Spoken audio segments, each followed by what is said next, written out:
Olá, queridos irmãos, queridos amigos, sejam todos muito bem-vindos a esse nosso espaço virtual da casa da nossa irmã Rosa.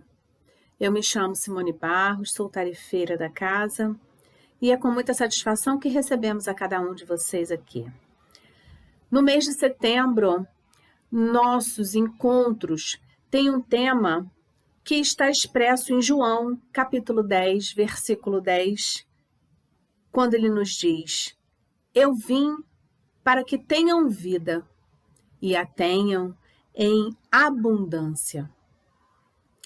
Hoje, às sextas-feiras, nós realizamos o estudo do Evangelho segundo o Espiritismo. Quem falará para nós no dia de hoje é a nossa querida amiga Marta Novis. Ela é tarefeira do GEFA, Grupo Espírito Francisco de Assis. A Marta nos trará conhecimento sobre o capítulo 13, no item 17, que se intitula A Piedade. Antes de passarmos a palavra para a nossa querida amiga, vamos fazer a nossa leitura e a nossa prece. A leitura de hoje está no livro Palavras de Vida Eterna, psicografia do nosso querido Chico Xavier, ditado por Emmanuel, no capítulo 70, que se intitula Pacifica Sempre. Bem-aventurados os pacificadores, porque serão chamados filhos de Deus. Jesus, essa passagem está em Mateus, capítulo 5, versículo 9. Por muitas sejam as dores que te aflijam a alma, acerena-te na oração e pacifica os quadros da própria luta. Se alguém te fere, pacifica desculpando. Se alguém te calunia, pacifica servindo. Se alguém te menospreza, pacifica entendendo. Se alguém te irrita, pacifica silenciando. O perdão e o trabalho, a compreensão e a humildade são as vozes inarticuladas de tua própria defesa. Golpes e golpes são feridas e mais feridas. Violência com violência somam loucura. Não ergas o braço para bater, nem abras o verbo para humilhar. Diante de toda perturbação, cala e espera, ajudando sempre. O tempo sazonal, o fruto verde, altera a feição do charco, amolece o rochedo e cobre o ramo fanado de novas flores. Censura é clima de fel, azedume é princípio da maldição. Onde estiveres, pacifica. Seja qual for a ofensa, pacifica. E perceberás, por fim, que a paz do mundo é dom de Deus, começando em ti. Vamos orar, meus irmãos. Queridos amigos, trabalhadores incansáveis e abnegados dessa casa querida, querida irmã Rosa, nossa companheira, mestre amado, amigo de todas as horas, rogamos que neste dia possamos aurir as benesses trazidas pelos amigos espirituais que inspiram e protegem a nossa querida irmã Marta e adentram a cada lar aqui conosco congregado nesse momento de alegria, bom ânimo e fé. Que possamos, cada um de nós, ter a serenidade necessária para receber as palavras benditas do nosso Mestre querido. Faz morada, Senhor, em nosso coração. Nos ampare e nos proteja, hoje e sempre. Que assim seja. Graças a Deus. Passamos então a palavra para a nossa querida amiga Marta Novis. Olá, meus queridos, é sempre uma alegria a gente estar aqui reunido com corações que são tão caros ao nosso. É uma alegria também a gente poder relembrar os ensinamentos de Jesus e também o legado de Allan Kardec. Nós hoje fomos convidados a refletir acerca do tema A Piedade. Esse tema está dentro do capítulo 13 do Evangelho segundo o Espiritismo, que fala sobre não saiba a vossa mão esquerda o que dê a vossa mão direita. E lá, no item 17, então, a gente vai encontrar a comunicação dada pelo Espírito que assina Miguel ou Michel. E ele vai, então, nos falar acerca desse tema. Antes da gente entrar propriamente naquilo que o benfeitor colocou para nós, trouxe para nós, eu acho interessante que a gente entenda bem o que é piedade. Para isso, a gente recorreu ao dicionário. E lá a gente encontrou a seguinte definição: compaixão pelo sofrimento alheio, comiseração, dó, misericórdia. Logo, na primeira linha, o benfeitor nessa mensagem nos diz que a piedade é irmã da caridade. E aí a gente começa a se perguntar, por que a piedade seria irmã da caridade? Para isso, a gente vai ao Livro dos Espíritos, na questão 866, em que Kardec pergunta aos benfeitores qual o verdadeiro sentido da palavra caridade, mas vejam bem, Kardec quer saber tal como entendia Jesus. E aí os benfeitores respondem para ele: benevolência para com todos, indulgência para as imperfeições dos outros, perdão das ofensas. Vamos entender melhor o que significa essa resposta dos benfeitores para Kardec. Primeiro, eles falam em benevolência. O que é benevolência? Benevolência, nos diz o dicionário, que significa a gente demonstrar bondade ou boa vontade em relação a outras pessoas. Então, eu sou bom quando eu sou capaz de demonstrar bondade, boa vontade. Isso faz com que eu revele a minha parte altruísta. O que é ser altruísta, Marta? É amar desinteressadamente. Amar sem querer nada em troca. E também ser benevolente significa ter a capacidade de sermos empáticos, ou seja, de nos colocarmos no lugar do outro. Não ficarmos de fora analisando ou julgando, mas tentarmos nos colocar no lugar daquele que sofre para entendermos melhor o que se passa com aquela criatura. Mas os espíritos também falam para Kardec de indulgência. O que seria indulgência para com as imperfeições alheias? Indulgência significa ter a disposição para perdoar. Por fim, eles falam em perdão das ofensas. Vamos exemplificar para a gente entender perdão?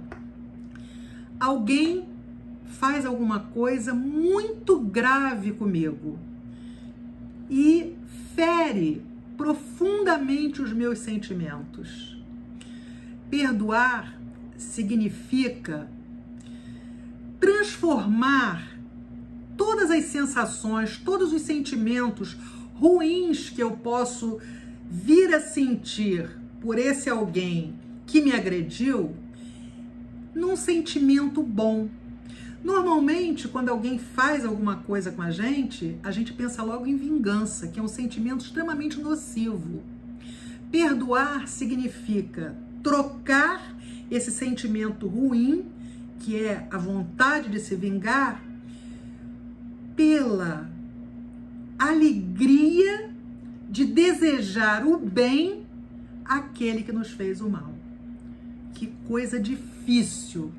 É muito difícil, meus irmãos. Mas é alguma coisa que a gente precisa perseguir, né?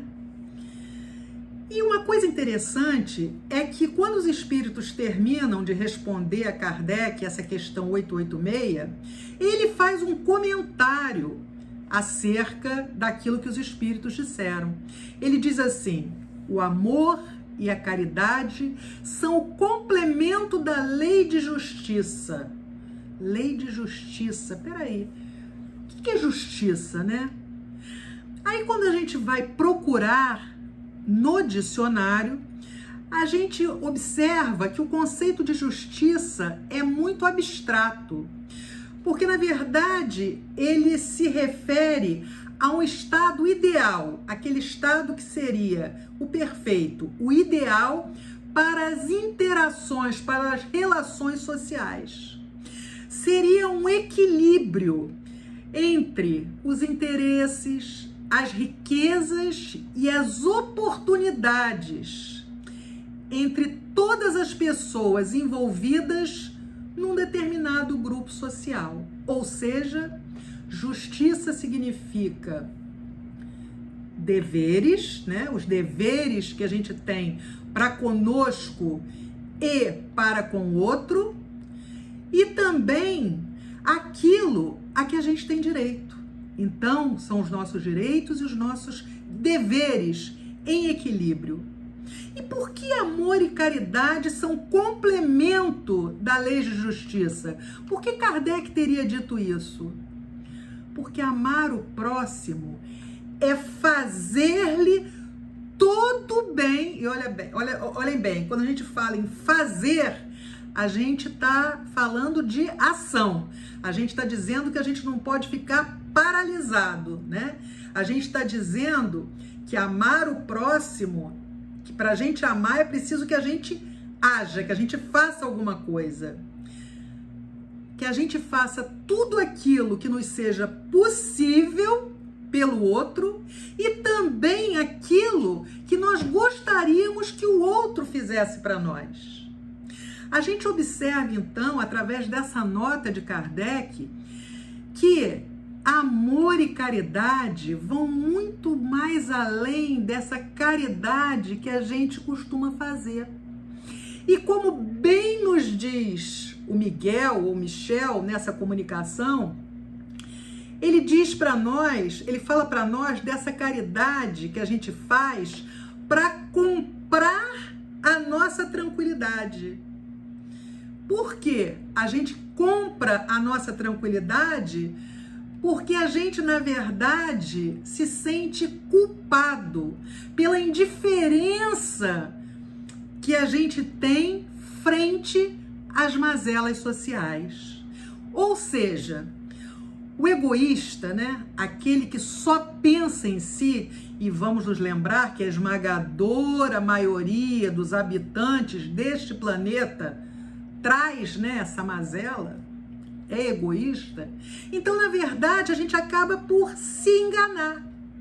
E o que a gente faz para se enganar? A gente acha que dando dinheiro para matar a fome alheia, ou então quando a gente vai visitar doentes no hospital, ou quando vamos às ruas levar um alimento, né, para aqueles irmãos em situação de rua, nós achamos que dessa forma a gente vai estar diminuindo a culpa que nós sentimos por sermos alheios aos problemas sociais que nos envolvem.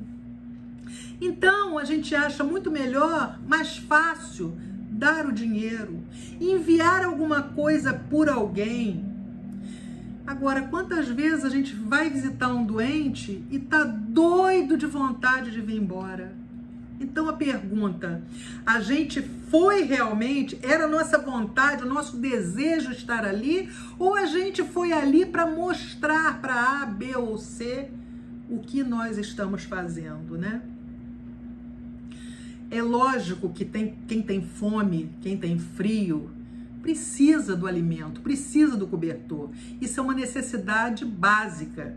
E a gente não vai desmerecer isso que a gente faz. É claro que não. A gente só está querendo demonstrar que é preciso muito mais quando a gente está falando de caridade, que por sua vez é irmã da piedade. O padre Júlio Lancelotti, que eu não sei se todos já tiveram oportunidade, né, de conhecer, ele faz um trabalho com os moradores de rua na cidade de São Paulo. E esse trabalho dele veio à tona quando ele deu uma entrevista para o repórter André Trigueiro nas lives, né, que o André faz diariamente. De tudo que ele disse, o que mais nos chamou a atenção foi uma frase. Ele disse assim: olhe nos olhos deles. Vejam bem, vejam que coisa profunda o padre falou. Coisas nas quais muitas vezes a gente nem pensa. Olha, ou então ele disse, não precisa levar nada não, leva uma garrafinha d'água na bolsa e oferece, olhando dentro do olho. Isso é muito profundo, como eu falei, né? Porque parece que quando a gente não olha dentro dos olhos, ou quando a gente prefere simplesmente atravessar a rua para não nos depararmos com a miséria alheia, a gente está se eximindo desse sentimento de culpa que a gente traz por a gente não conseguir fazer mais, né? Por a gente até certo ponto ser omisso, por a gente não lutar por um mundo onde reine a concórdia, a paz e o amor. E a gente é muito ingênuo, né, quando a gente pensa que o outro não percebe a nossa intenção, que o outro não percebe aquilo que vai dentro do nosso coração. Sabem, há muitos anos atrás, aqueles que já me conhecem sabem, né, que eu fui durante muitos anos comissária de voo, né, aeromoça. E viajava por aí. E certa feita aconteceu uma coisa muito interessante para ilustrar isso que eu acabei de dizer. Quando eu fui pegar meu carro, eu vi, né, que haviam roubado o rádio do meu carro dentro da minha garagem, da garagem do meu prédio. Aquilo me trouxe um pavor incrível, né? Eu vivia com medo. Durante um longo tempo, eu tinha medo de tudo, né? É como se alguma coisa também pudesse me atingir. Logo em seguida, eu fui fazer um voo e fui para a cidade de Nova York. Chegando lá, junto com uma amiga, nós pegamos um metrô para ir numa determinada cidade, num lugar. Eu agora não me lembro bem para onde, porque realmente faz muito tempo. Mas isso me marcou muito, porque vejam só, num determinado momento, um homem vira-se para mim e diz assim: por que você me olha com tanto pavor? O que eu fiz para você?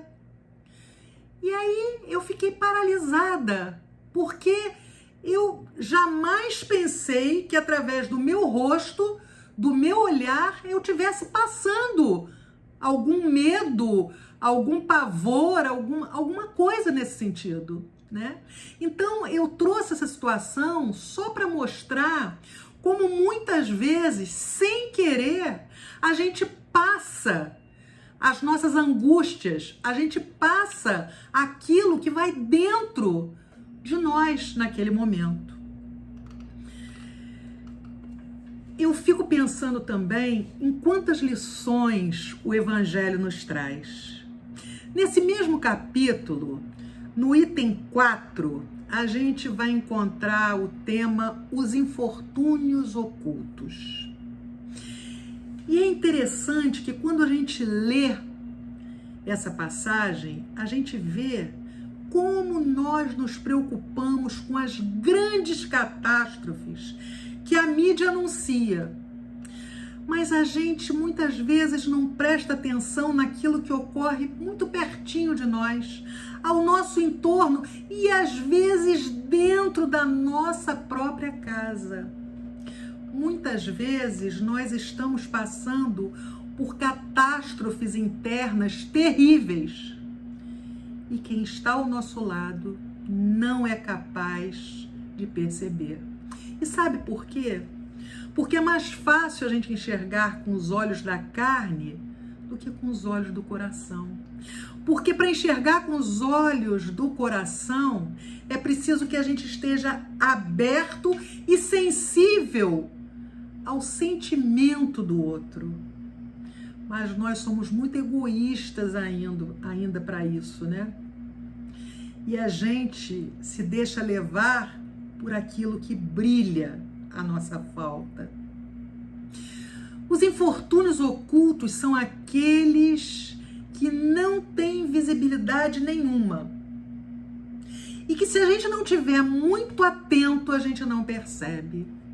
E aí eu me lembrei de uma história que sempre me deixa muito triste, de uma amiga minha de infância, que eu encontrei certa feita, e quando perguntei sobre os filhos dela, ela me disse que um deles havia se suicidado. Aquilo me deixou chocada, é lógico, né? Afinal, foi uma pessoa com quem eu vivi grande parte da minha vida.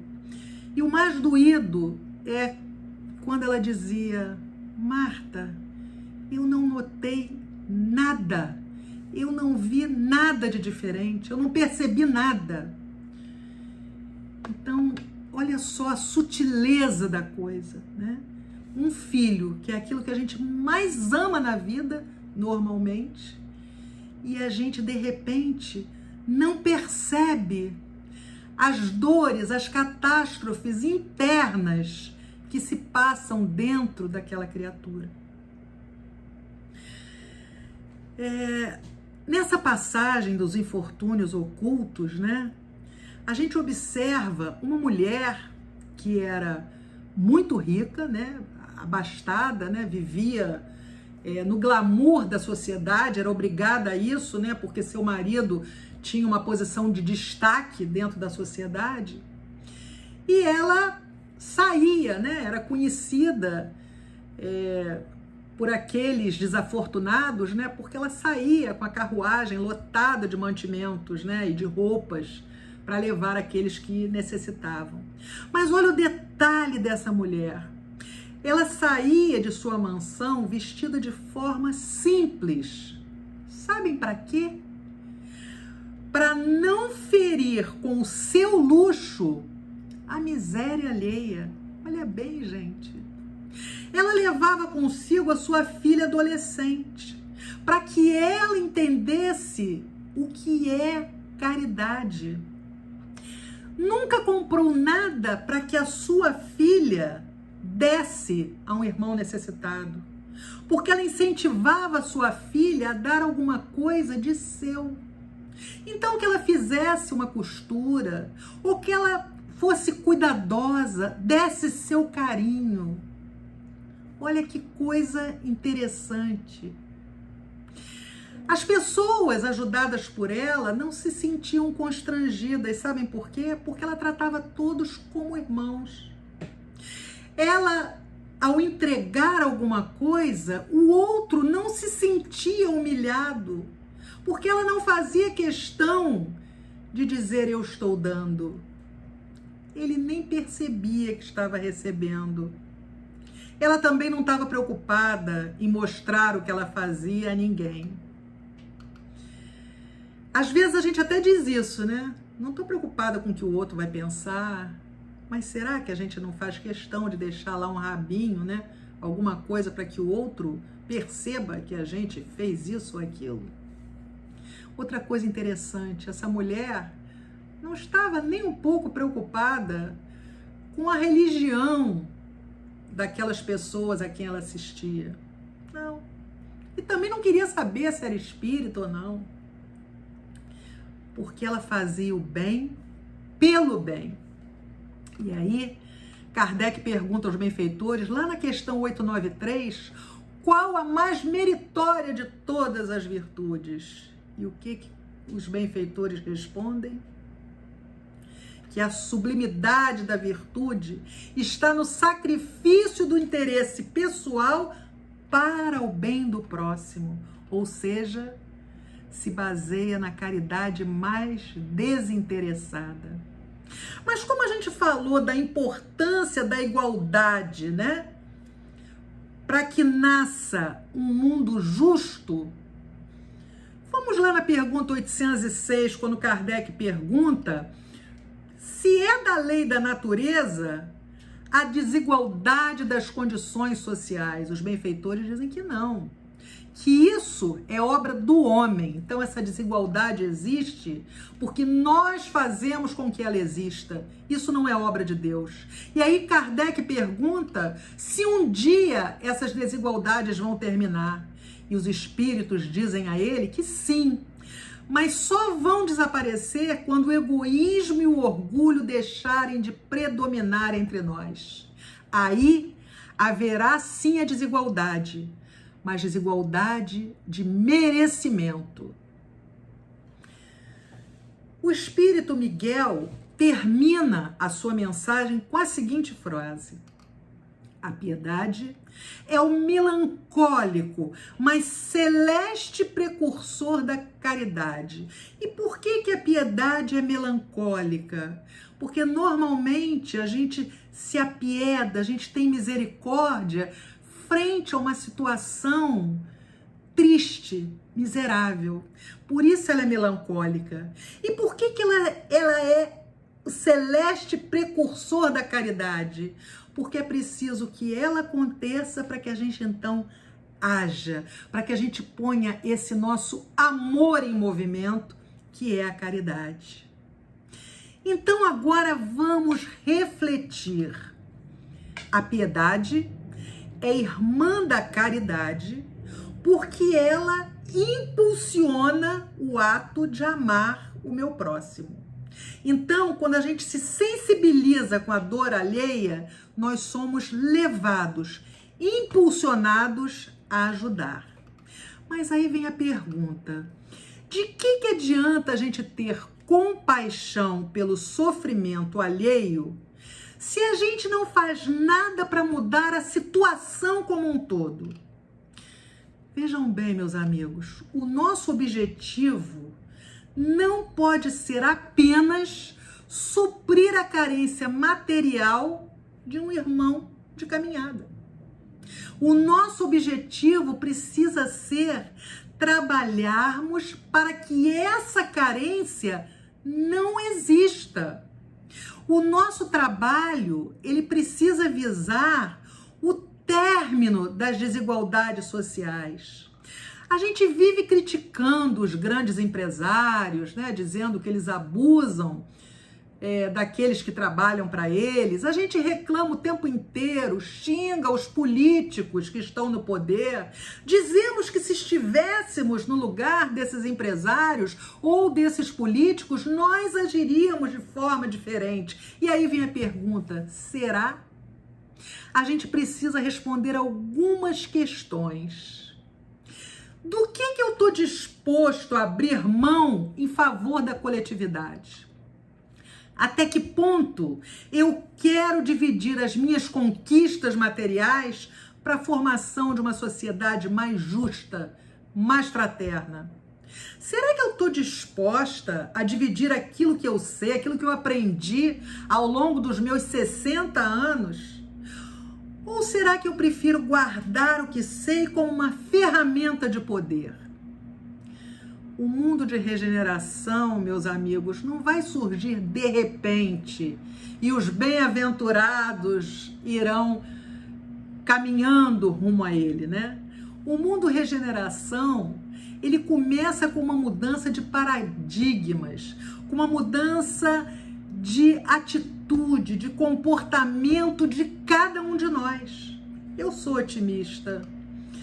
Eu acho que esse mundo será implantado por cada um de nós na medida que nos conscientizarmos que pertencemos todos a uma só família e que, ao invés dessa visão limitada e pequena de dividir apenas com aquilo que eu chamo de minha família, meus filhos, meus pais. A gente trabalhar para que as oportunidades sejam iguais para todos, independentemente de sexo, de cor, de raça, de gênero ou de orientação sexual. Eu gostaria agora, para finalizar, de ler para vocês um poema do poeta brasileiro, catarinense, Cruz e Souza.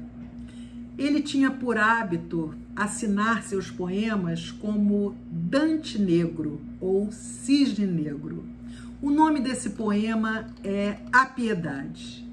Diz o poeta: o coração de todo ser humano foi concebido para ter piedade, para olhar e sentir com caridade, para ficar mais doce o eterno desengano,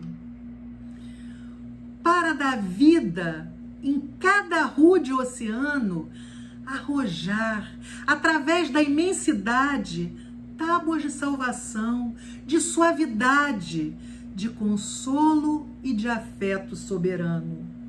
Sim, porque não ter um coração profundo é os olhos fechar à dor do mundo, ficar inútil nos amargos trilhos.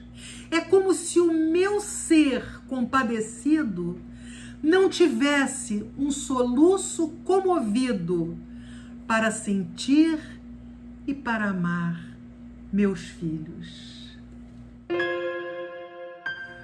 Meus queridos, vamos agora serenar nossos pensamentos para entrarmos em sintonia com os espíritos superiores que tutelam esta casa abençoada da Irmã Rosa. Vamos pedir a eles que trabalhem sobre a água colocada sobre nossas mesas, transformando essa água no remédio que vai cicatrizar as nossas feridas do corpo e da alma. E neste momento, vamos agora pensar no olhar amoroso de Jesus.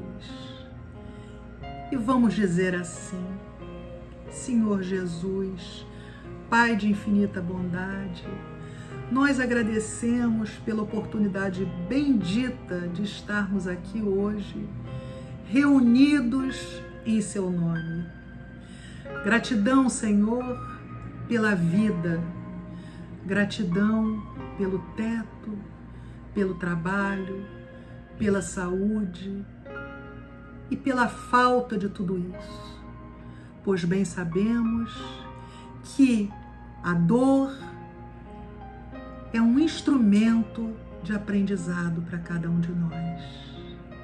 Pedimos, Mestre amado, por aqueles irmãos que se encontram nos presídios, nos hospitais, nos orfanatos, que eles sejam, Senhor, amparados, assim também como aqueles que se encontram do lado de fora, só tendo como opção orar por eles. Que sejam amparados, Senhor, também aqueles que foram levados por essa doença que assola a humanidade e também aqueles que aqui ficaram com a saudade.